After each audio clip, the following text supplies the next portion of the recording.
ya nos toca hablar de un tema muy importante,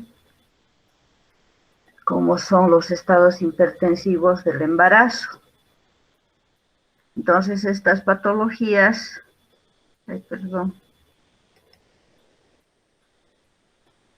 estas patologías son propias de la mujer que nos van a ir a complicar el embarazo normal. ¿Se ve pantalla, chicos? Sí, doctora. Doctora.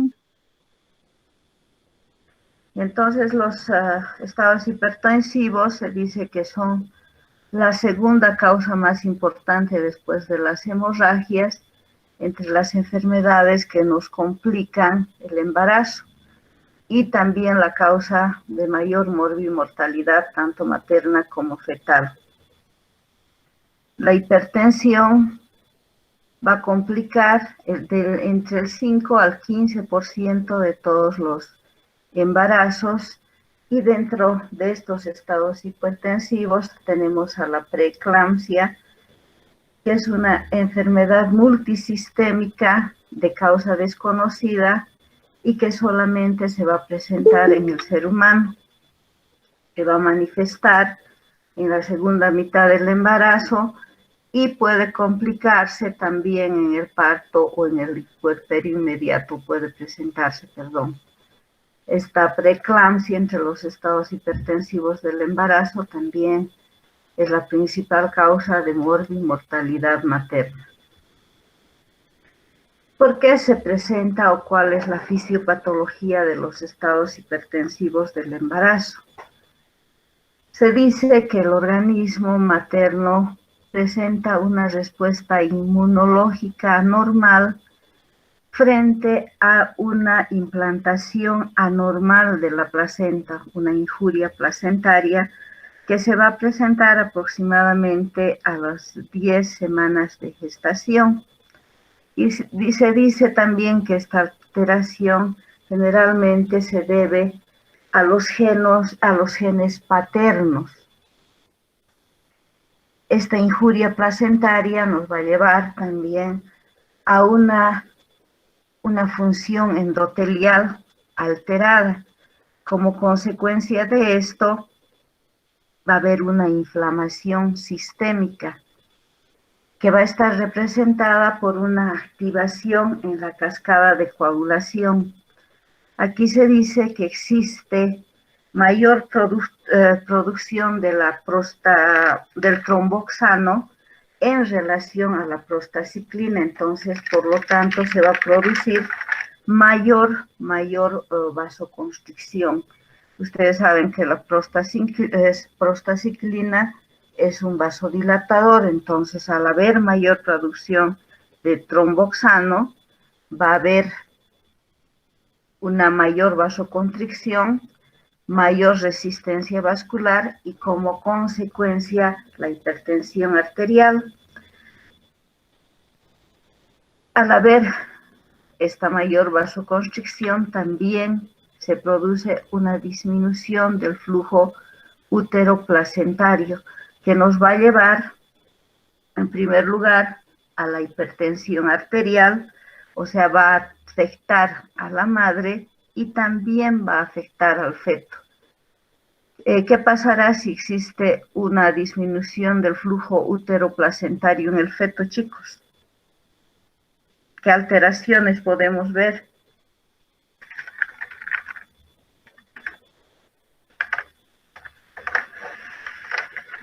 ¿Una hipoxia, doctora? Nos va a llevar a una hipoxia y como consecuencia nos lleva a un síndrome de restricción de crecimiento intrauterino y también existe una disminución en el líquido amniótico. Todo como consecuencia nos lleva a un sufrimiento fetal y posteriormente a la muerte del paciente. Estos chicos que nacen de madres hipertensas generalmente tienen bajo peso al nacer. ¿Qué es la hipertensión? Todos ustedes conocen qué es la hipertensión. Es el aumento de la presión sistólica por encima de 140 y la diastólica de 40. Para hablar de hipertensión, nosotros debemos realizar por lo menos 2 tomas seguidas con una diferencia de 4 horas en la mujer. También se habla de hipertensión cuando en condiciones basales nuestra paciente tenía presiones bajas y de pronto la sistólica sube en 30 milímetros en relación a ese valor basal. Una paciente que tenía 100 y de pronto en sus siguientes controles tiene 130 de sistólica, ya para nosotros es embarazada, está cursando con un cuadro de hipertensión arterial. Lo mismo la diastólica, si ha subido 15 sobre su valor basal. Tenía 70 de diastólica y en los controles posteriores 85. En condiciones normales sería una presión normal, pero en nuestra embarazada no. Para ella ya hablamos de una hipertensión arterial, o también hablamos cuando la presión arterial media está por encima de 105 milímetros de mercurio.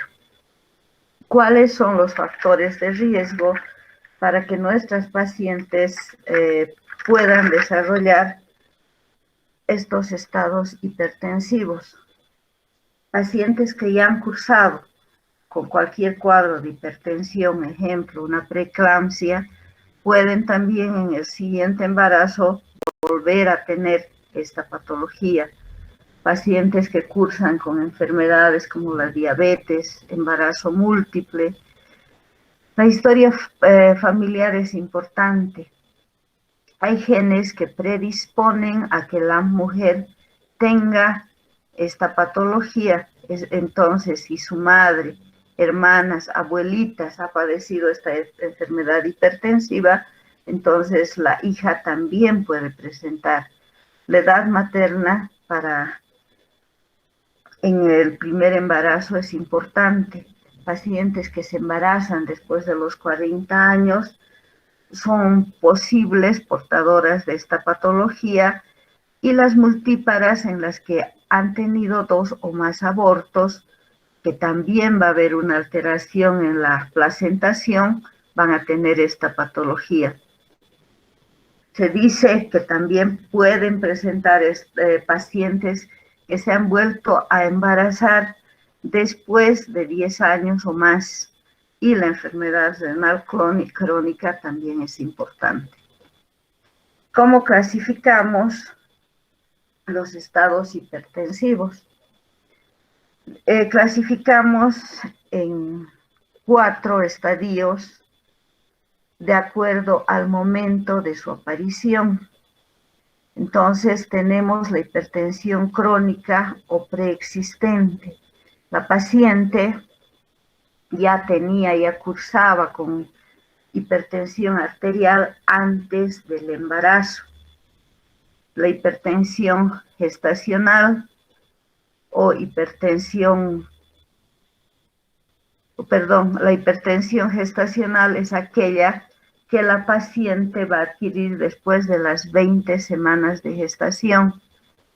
Posteriormente tenemos la preeclampsia grave o severa, la eclampsia y la hipertensión. Esta está mal, chicos. Y la hipertensión agregada es la añadida. La hipertensión preexistente o crónica, les mencionaba que es aquella que ya tenía la paciente antes de las 20 semanas de gestación, y generalmente va a persistir, como nuestra paciente ya es hipertensa crónica, va a persistir después del embarazo. Normalmente las pacientes que adquieren esta patología en el embarazo, pasa el embarazo y se normaliza en el lapso de 12 semanas, pero estas pacientes, como son crónicas, van a tener de por vida. ¿Y cómo hemos descubierto? Porque la paciente ha venido a la consulta antes de las 20 semanas de gestación y su presión oscilaba entre 140-90 o menos, pero que ya estaba recibiendo tratamiento para esta hipertensión.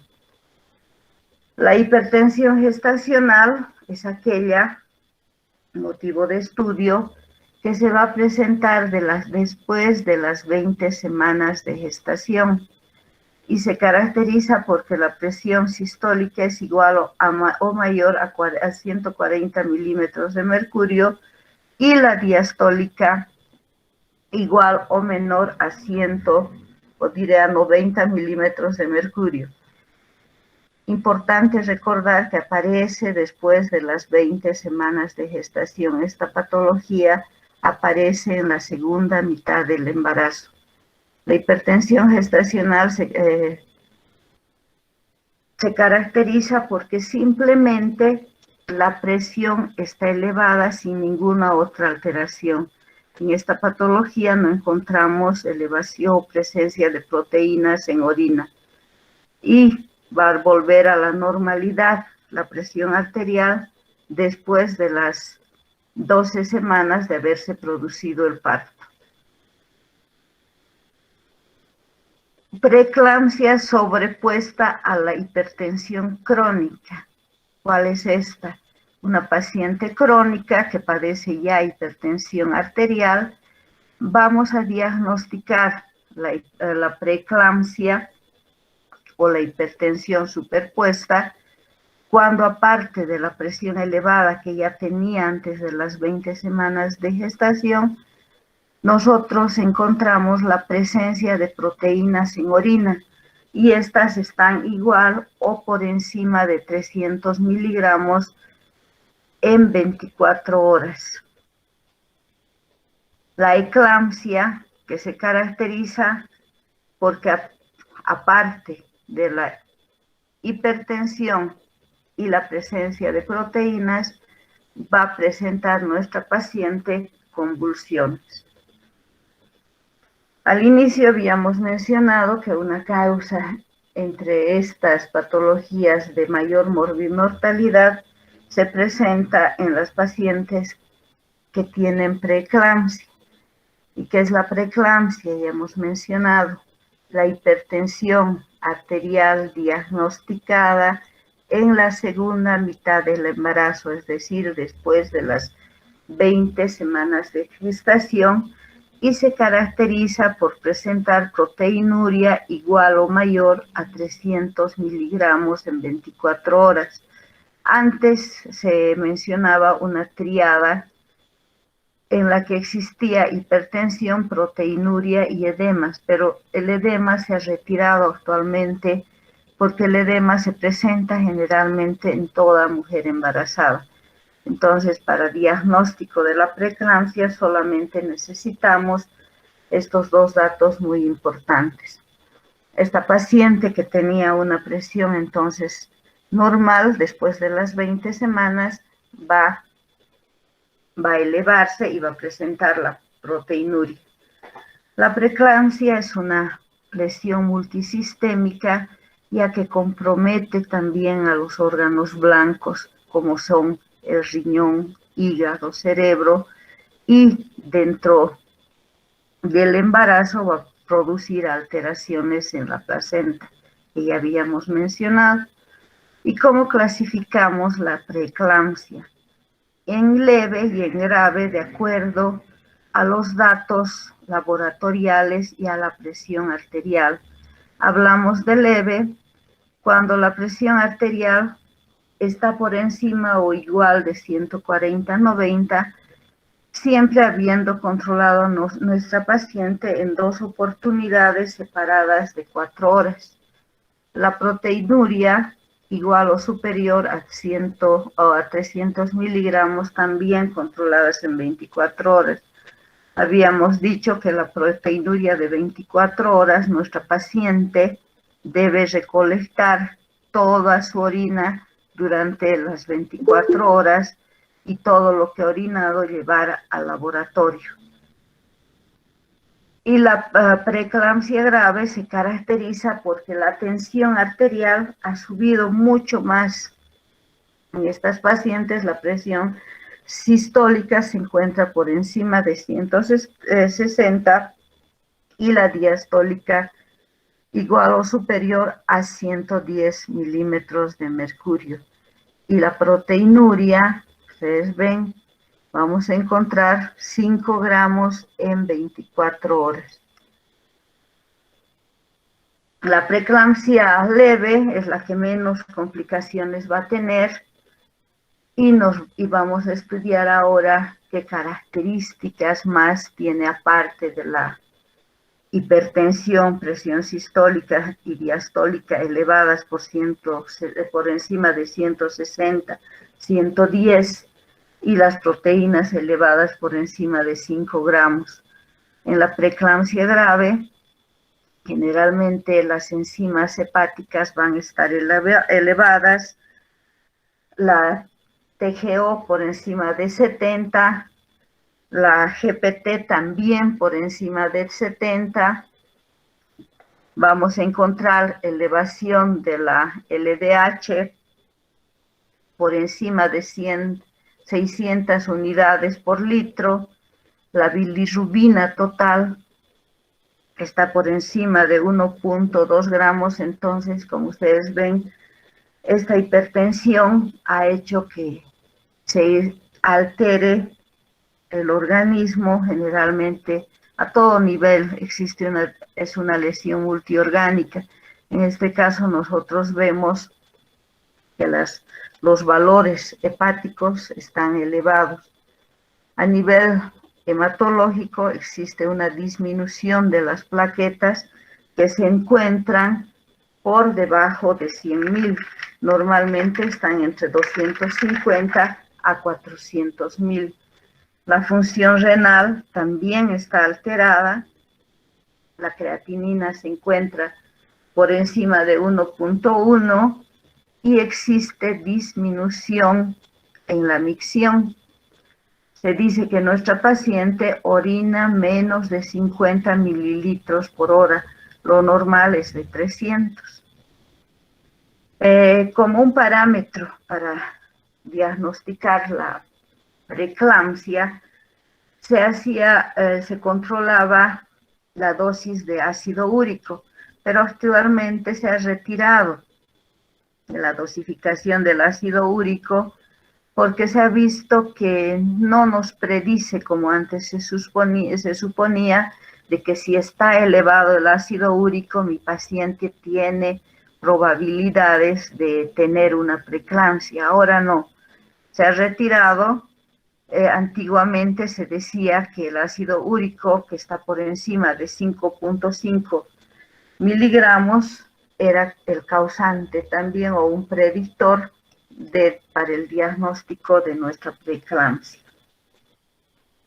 ¿Cuál es la sintomatología que se va a presentar en una paciente con preeclampsia grave? En la preeclampsia leve generalmente solamente está alterada la presión arterial. En cambio, en la preeclampsia grave, nuestra paciente acude a la consulta ya por las complicaciones, como son la cefalea, alteraciones en el sensorio, puede hablarnos cualquier cosa, nos recordar cosas anteriores, nuestra paciente está confundida, va a presentar alteraciones visuales, escotomas, diplopía, fotofobias, va a ver que a su alrededor vuelan las estrellitas, esos son los escotomas.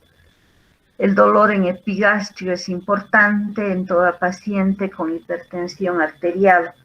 No hay que confundir este dolor en epigastrio con una epigastralgia. Toda paciente que se queja de dolor en el epigastrio y tenemos una presión elevada, debemos tomar mucho en cuenta. Y lo primero, que hay pacientes que solamente vienen con esta sintomatología: doctora, me duele la boca de mi estómago, y nosotros pensamos que es una gastritis. Lo primero que debemos hacer es el control de la presión arterial. Es un signo muy importante que se conoce como el signo de Chaucier. Y este signo de Chaucier se debe a que nuestra cápsula de Gleason se ha distendido y esta distensión nos lleva a presentar ese dolor. Entonces, esta distensión se debe a una alteración. Nuestras enzimas hepáticas con seguridad ya están elevadas. Existe una alteración a nivel hepático. Entonces, también en la preeclampsia nos sirve como, o diré en la eclampsia nos sirve como un signo premonitor para, decimos un dolor en epigastrio, ay, esta paciente nos va a convulsionar. Entonces es importante considerar. El edema en estas pacientes se presenta a nivel de todo el cuerpo, es decir, existe una anasarca. Es distinto a un edema que puede presentarse en una mujer a nivel de los maleolos, que es normal en todo embarazo. Una complicación de la hipertensión grave es el síndrome de HELLP, que se caracteriza porque va a presentar una triada muy característica. Existe en estas pacientes una hemólisis que nos va a llevar a una anemia hemolítica microangiopática con presencia de esquitocistos que son glóbulos rojos fragmentados. Esta anemia, los glóbulos rojos están alrededor de 2.500 más o menos. Pues es una anemia muy marcada. Las enzimas hepáticas, como habíamos mencionado también en la preeclampsia grave, están elevadas. La deshidrogenasa láctica por encima de 600 unidades. La transaminasa oxaloacética por encima de 70, la pirúvica por encima de 40 y la plaquetopenia que está por encima o por debajo de 100.000 por milímetro cúbico. Entonces, estas pacientes con síndrome de HELLP y preeclampsia grave por estas alteraciones, sobre todo la plaquetopenia, pueden llegar a un cuadro de coagulopatía intravascular diseminada. El síndrome de HELLP, es importante que conozcan, fue descrita por un autor, el doctor Weinstein, en 1982 y le dio su nombre, el síndrome de HELLP, en todas esas pacientes hipertensas en las que encontró estas alteraciones. La H puso debido a la hemólisis que presentaban estas pacientes en sus glóbulos rojos, hemólisis en la sangre. La EL se refería a que las enzimas hepáticas estaban elevadas y el LP que se debía a una disminución de las plaquetas. Entonces, este autor, vuelvo a repetir, Weinstein, puso este nombre de HELLP a una complicación de la preeclampsia grave. Habíamos mencionado que otra alteración de la hipertensión es la eclampsia. Una paciente que tiene la anterior sintomatología que cursa con un cuadro de preeclampsia puede en cualquier momento llegar a convulsionar y a esto ya denominamos eclampsia. Esta eclampsia puede presentarse tanto en el embarazo, en el parto y en el puerperio. Cuando se complica o se presenta en el puerperio es mucho más grave, porque como la alteración está a nivel placentaria, cuando se produce el parto generalmente se resuelve esta patología porque nosotros estamos sacando la placenta. En este caso, que ya está la paciente en el estado de puerperio, en que ya no tenemos que sacar, entonces es mucho más grave. Los síntomas o signos son los que hemos mencionado anteriormente, el dolor en epigastrio es un signo patognomónico que nos va a hablar de que les mencionaba, nuestra paciente puede llegar a convulsionar en cualquier momento. Y les mencionaba que puede presentarse también en cualquier etapa, antes del parto, en el momento del parto o en el puerperio. ¿Cuál es el síntoma que más se va a presentar en una eclampsia? La cefalea, el dolor de cabeza que nuestra paciente dice, doctora, mi cabeza me está por estallar, se presenta en un 50%, el dolor epigástrico en un 20%, los escotomas en un 20%, náuseas, vómitos y las alteraciones mentales. Entonces son en este orden que va a tener nuestra paciente que está a punto de convulsionar. ¿Cómo vamos a diagnosticar a nuestras pacientes que tienen un cuadro de hipertensión arterial o una preeclampsia? El diagnóstico es sencillo si nosotros vamos a realizar un control rutinario, un control prenatal de la tensión arterial en cada visita que nos realice, en cada control prenatal que nos realice la paciente embarazada. Se dice que la preeclampsia leve tiene un curso asintomático, entonces justamente vamos a diagnosticar la preeclampsia leve cuando nuestra paciente va a presentar las cifras tensionales por encima de 140/90. Cuando la paciente ya presenta la otra sintomatología, ya mencionamos que nuestro cuadro se está complicando con una preeclampsia severa que posteriormente puede llevarnos a un síndrome de HELLP o a una eclampsia. En toda paciente, para realizar un diagnóstico de preeclampsia, entonces, aparte de la presión arterial, nosotros debemos pedir un hemograma completo, donde vamos a pedir también, como hemos visto, que se altera la creatinina, vamos a pedir que vamos a solicitar, un coagulograma, vamos a solicitar enzimas hepáticas, la urea. Aquí tenemos el ácido úrico, que les he dicho que actualmente ya no se utiliza, pero podemos pedir. Yo siempre pido si está por encima, digo, no está de más que pida, que siempre me va a alertar a que mi paciente pueda desarrollar un cuadro de preeclampsia.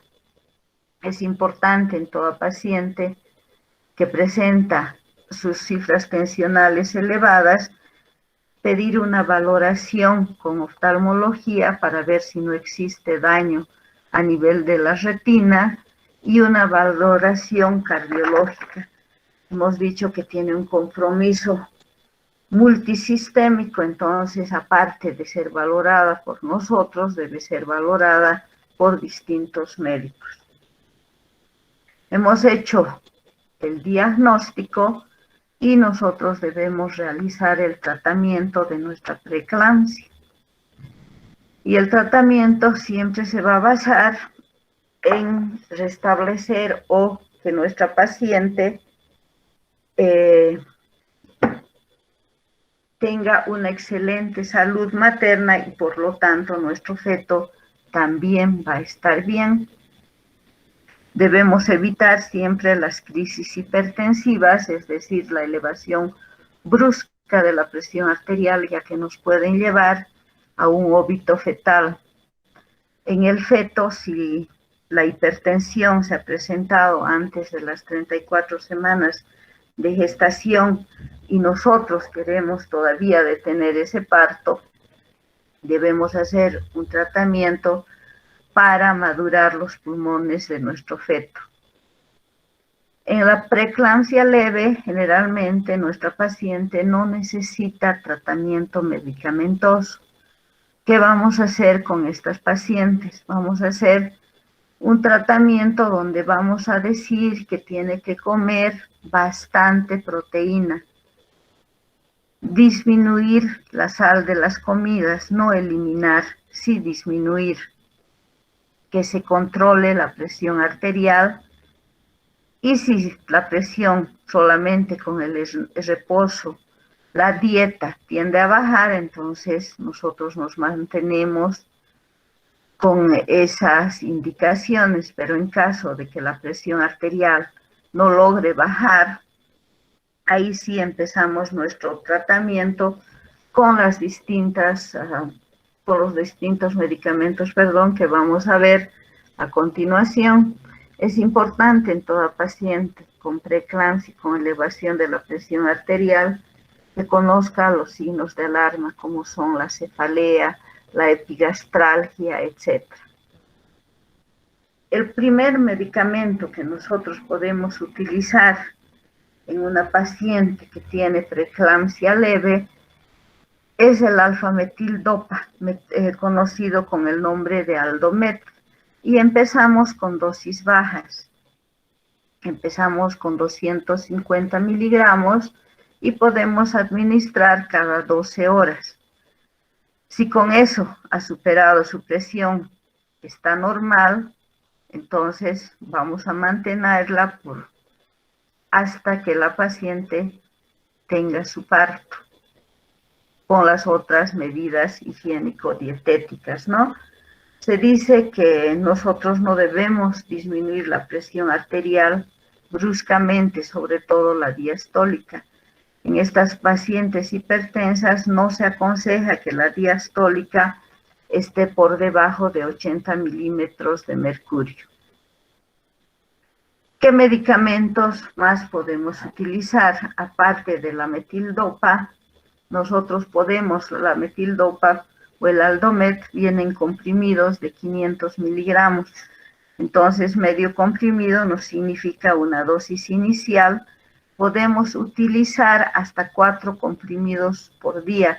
Es decir, podemos indicar si nuestra paciente no logra bajar su presión sistólica y diastólica, podemos utilizar un comprimido de 500 miligramos cada 8 horas o cada 6 horas, pero no debemos exceder de 2 gramos. Si con 2 gramos no logra bajar, nosotros entonces tenemos que añadir otro antihipertensivo.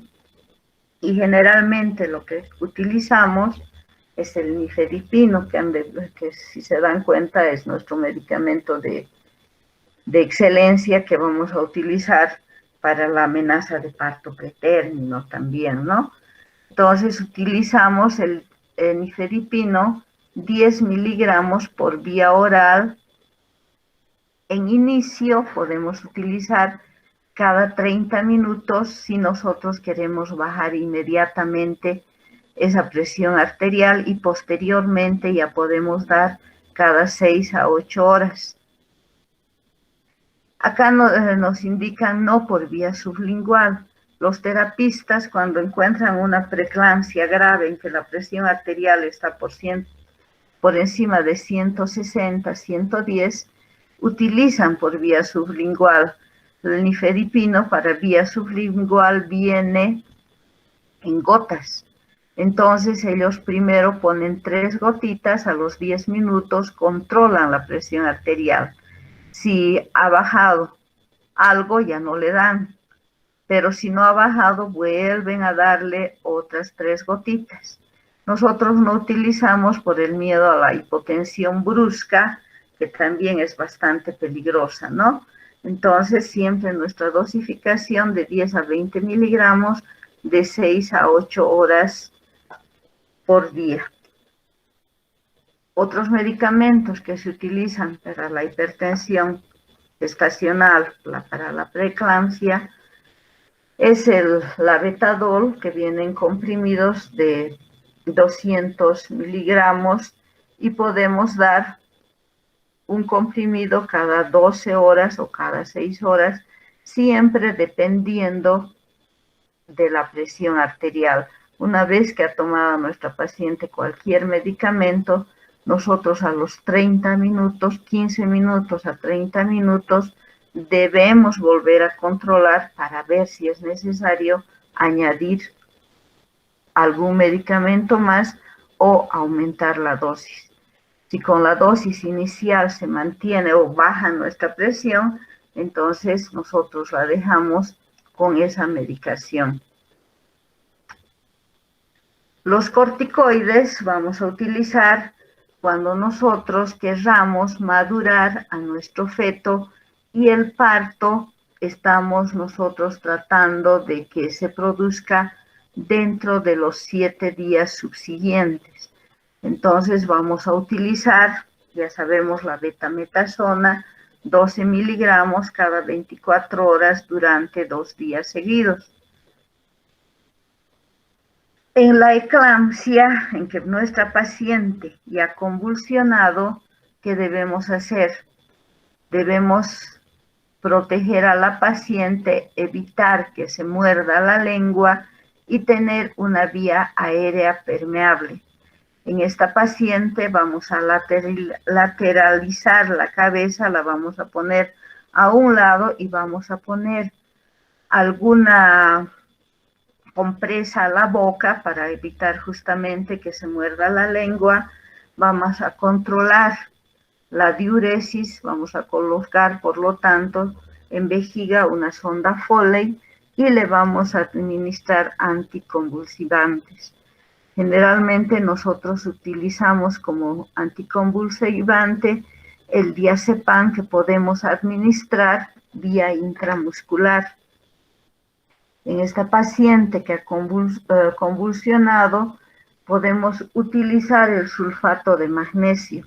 Y como prevención en todas las pacientes con preeclampsia severa, debemos siempre administrar el sulfato de magnesio para evitar que llegue a este estadio, es decir, a la eclampsia.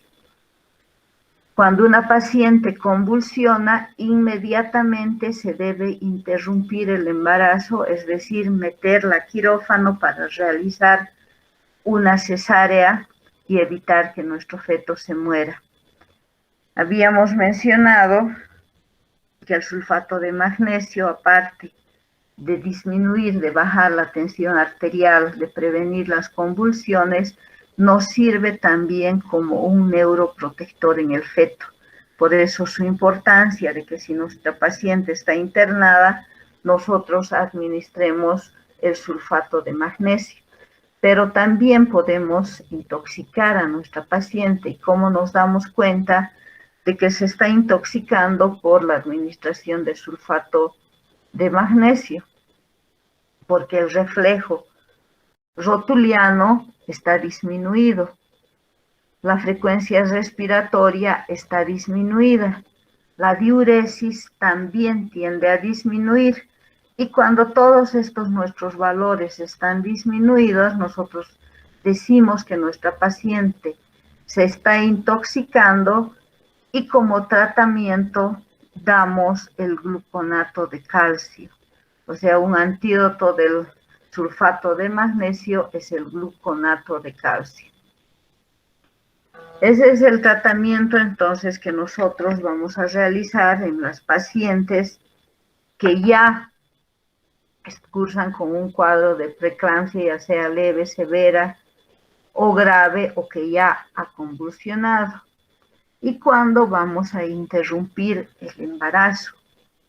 Nosotros vamos a mantener el embarazo si nuestras cifras tensionales han vuelto a la normalidad, pero en caso de que la paciente siga cursando con cifras tensionales altas, entonces nosotros debemos interrumpir ese embarazo, porque al disminuir el flujo uteroplacentario, nuestro feto no se está alimentando bien dentro del útero.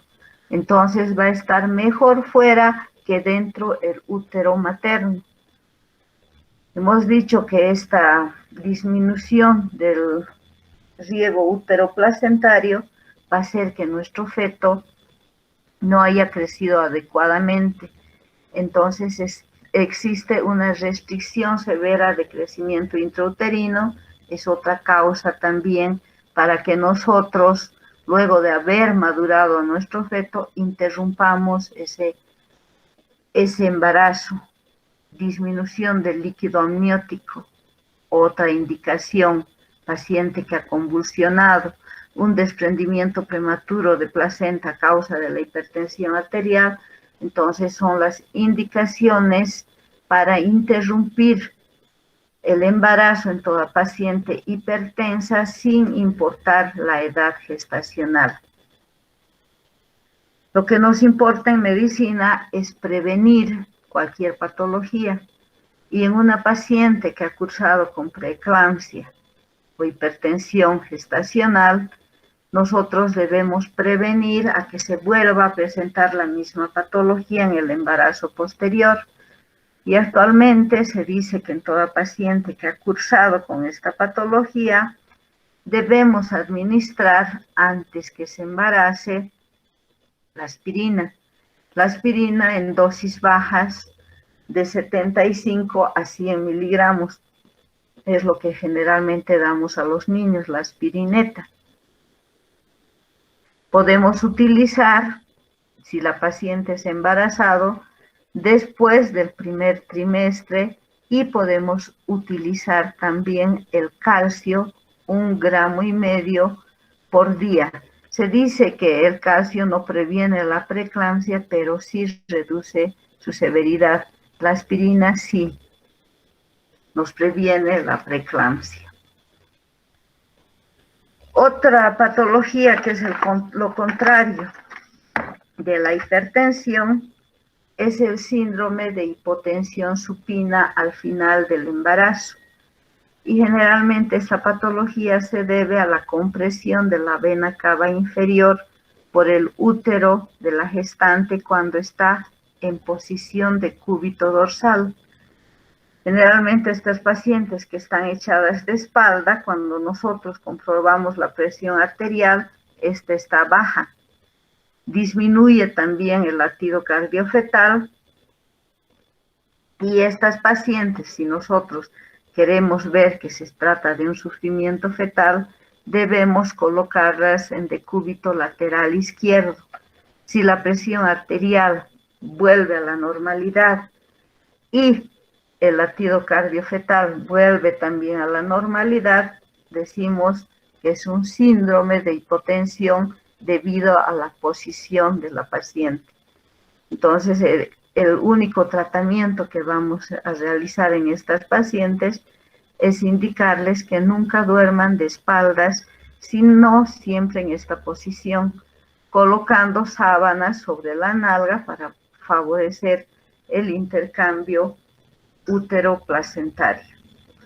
Entonces, estas son las alteraciones que vamos a encontrar nosotros en una mujer que se ha embarazado. Importante para hacer un diagnóstico precoz, el control frecuente de la presión arterial.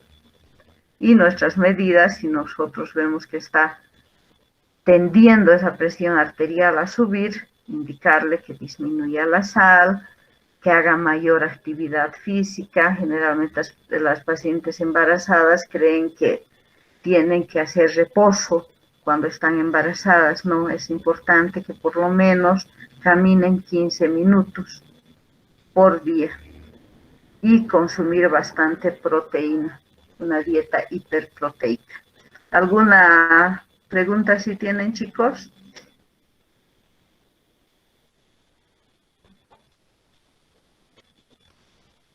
Bueno, chicos, entonces nos vemos la siguiente semana. Hasta luego, doctora. Chao, Hasta chicos. luego, doctora. Chao. Hasta luego, doctora.